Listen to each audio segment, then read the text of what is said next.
What's up guys, Kris Gethin here, tuning in and giving you a lowdown of the chest workout that I just experienced with Tony aka Real World Tactical and Guy IFBB Pro Cisternino. So we got it down and dirty and had a real badass workout at Destination Dallas. We're all part of Team Gasp, and we were all flown down here for this weekend, this open week at Destination Dallas. So it's always good to get together with these guys and have some pretty intense workouts. This is 1 week out from my Ironman, where I should be kind of tapering a little, but it's a little difficult when you're surrounded by such intensity and such good athletes. It's hard to hold back. Anyway, it was chest day today, so we decided that we all wanted to prioritize our upper chest, and we all have some sort of niggling injury, nothing serious.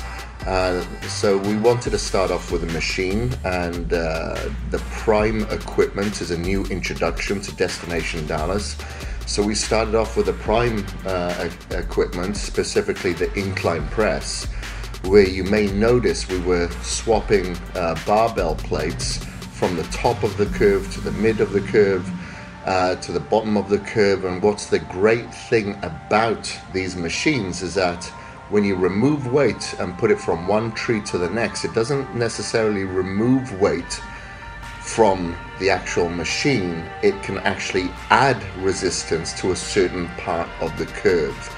So if we put more plates towards the bottom and towards the midpoint, it actually gave us more tension at the peak contraction.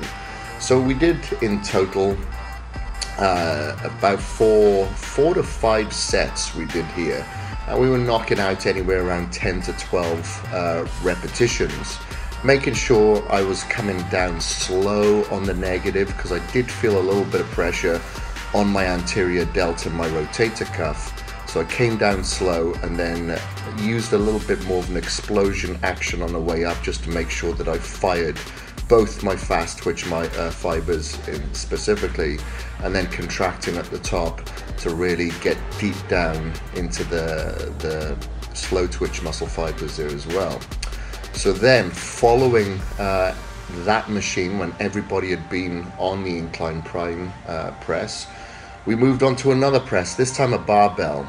Barbell press hasn't always been my favorite, again because of my rotator cuff injury, so I didn't go extremely heavy.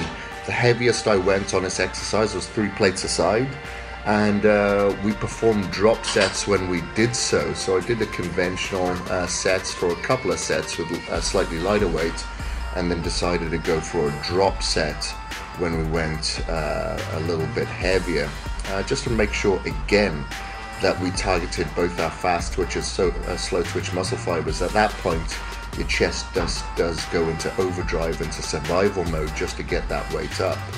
So we targeted both our upper pecs, mid portion of our pecs, and then we decided to go hit the pecs again. Third exercise then was the decline press, again on a barbell. Wanted to target the lower pecs this time. This exercise seems to be less painful on my rotator cuff than any other, but it did bother a couple of the other guys. So again, we went relatively light, knocked out probably anywhere between 15-20 repetitions on this movement, and only did about 3 sets on that, just to really ensure that the lower pecs did get their adequate attention. And then our fourth movement was back onto the Prime equipment, and this was a fly machine.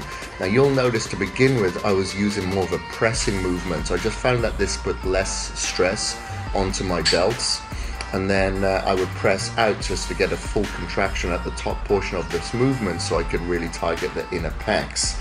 And then again we put on more of the resistance curve onto the peak contraction. Once we'd done that, that being our fourth exercise, we moved on to a fifth, which I like to call guillotine press, where we have the dumbbells touching each other. We did this at an incline, pushing up and down much like you would for an incline press with the conventional. However, this time our palms are facing each other and you are pushing those dumbbells together as hard as you possibly can and with your elbows flared out. Again, this is to really target the inner portion of your pecs, right underneath the clavicles. And we did 3 sets there, slightly higher reps. I think we started off at 15 reps and then we increased the weight slightly so we'd finish at around 12 repetitions. And that is it, and that's all she wrote. Even though this was a short-ish movement or short-ish workout, it did take us about 2.5 hours because there was a lot of people in the gym.